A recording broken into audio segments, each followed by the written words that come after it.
Assalamualaikum warahmatullahi wabarakatuh.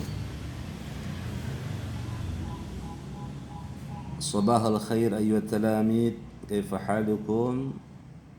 Apa kabar anak-anakku sekalian? Semoga kalian semua selalu dalam keadaan sehatul afiah dan selalu dalam limpahan keberkahan serta rahmat dari Allah Subhanahu wa taala. Amin ya rabbal alamin. Anak-anakku sekalian, pada pagi hari ini kita akan bahas materi Al-Quran Hadis bab 4 tentang hadis pilihan yang kemarin sudah kalian baca dan kalian terjemahkan. Bapak bacakan lagi dengan baik. Coba kalian simak. Bismillahirrahmanirrahim. Kalian buka buku paketnya halaman 27 bab 4. An Abi Hurairah radhiyallahu anhu qala qala Rasulullah sallallahu alaihi wasallam ittaqillaha haitsuma kunta wa atbi'is sayyi'atal hasanata tamhuha wa khaliqin nasa bi khuluqin hasan, yang artinya dari Abu Hurairah radhiyallahu anhu berkata Rasul sallallahu alaihi wasallam, bertakwalah kepada Allah di mana saja engkau berada, dan iringilah perbuatan buruk dengan perbuatan baik, tentu akan menghapuskannya. Dan bergaulah sesama manusia dengan akhlak yang baik. Hadis riwayat Tirmidzi.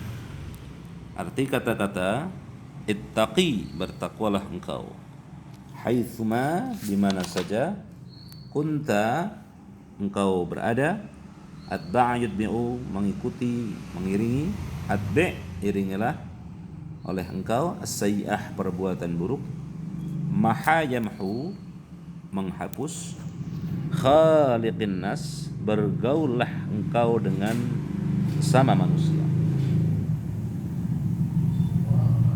Pokok-pokok isi kandungan hadis tentang takwa ini adalah menjelaskan tentang pentingnya kita bertakwa kepada Allah Subhanahu wa taala.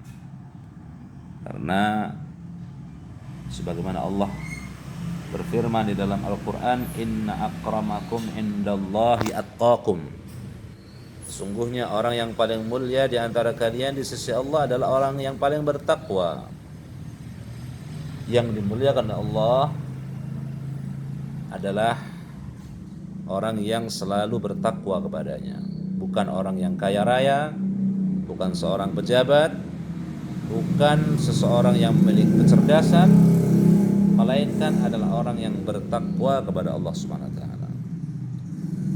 Lalu apa definisi daripada takwa? Takwa ialah berusaha menjalankan apa yang diperintahkan oleh Allah dan meninggalkan segala larangannya dengan hati yang ikhlas, semata-mata mengharapkan ridha Allah Subhanahu wa taala dan merasakan kehadiran Allah di dalam diri kita dalam kondisi dan keadaan apapun. Sehingga dalam hadis tersebut Nabi berpesan, bertakwalah kalian kepada Allah dimanapun kau berada. Di saat sendiri kita takut kepada Allah, di saat kita bersama-sama juga takut kepada Allah. Perbedaan takut kepada Allah dengan takut kepada selain Allah, seperti kita takut dengan binatang buas, tentu kita akan menjauhi binatang buas itu agar terhindar dari cengkraman bahayanya.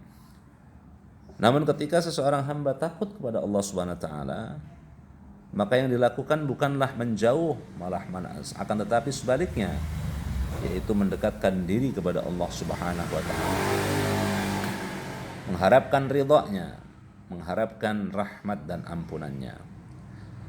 Sehingga anak-anakku sekalian, kalian hendaknya selalu membiasakan diri bertakwa kepada Allah Subhanahu wa taala dengan sebenar-benarnya. Contoh bertakwa adalah menjalankan sholat dengan baik dan benar, yaitu 5 waktu dikerjakan secara utuh dan sempurna.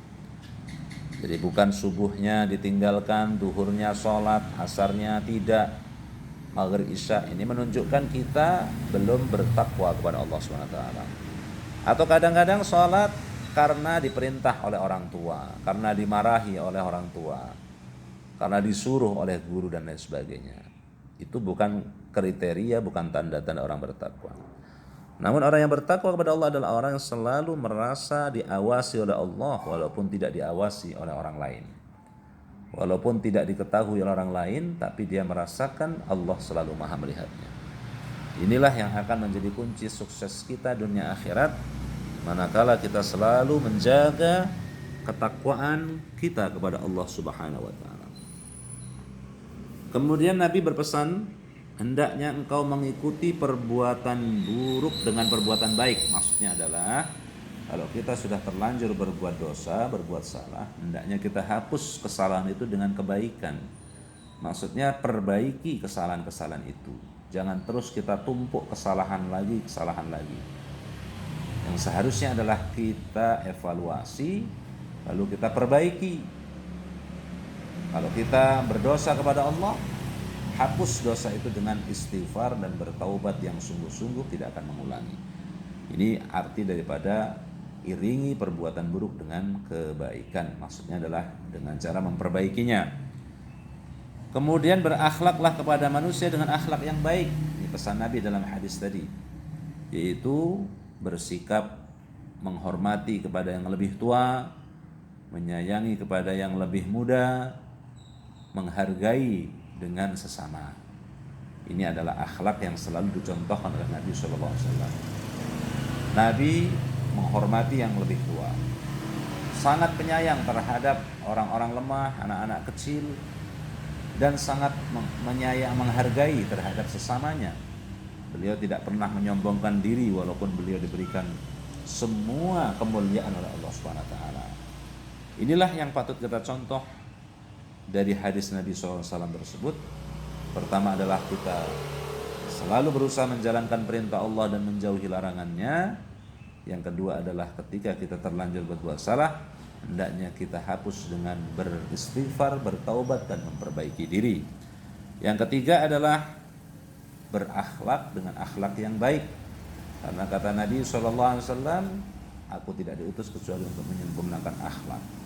Sesungguhnya jaya dan suksesnya satu negeri, satu bangsa, satu individu terletak pada nilai-nilai akhlak yang mulia yang dia junjung tinggi.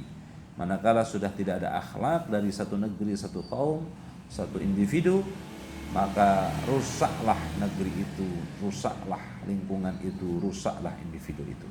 Maka akhlak adalah satu hal yang sangat penting. Di atas akhlak, di atas segala-galanya. Kalau kita memiliki ilmu satu, kita harus memiliki dua akhlak. Artinya kita harus lebih mementingkan akhlak yang baik daripada mementingkan ilmu yang tinggi tapi membuat kita sombong, membuat kita tidak jujur dan lain sebagainya. Itu adalah contoh-contoh berilmu tapi tidak berakhlak. Baik anak-anakku sekalian, itu tugas penjelasan daripada Al-Quran hadis pada kesempatan pagi hari ini. Maka kalian silahkan baca lagi keterangan-keterangan isi kandungan pokoknya ya, sampai habis ya, sampai halaman 31 ya, sampai halaman 31 ya. Di situ Bapak nanti akan sampaikan lagi keterangan berikutnya. Dan hari ini tidak ada tugas kecuali hanya membaca pokok-pokok isi kandungan hadis tentang takwa ya, dari halaman 27 sampai 31 saja. Baik, itu saja yang dapat Bapak sampaikan. Assalamualaikum warahmatullahi wabarakatuh.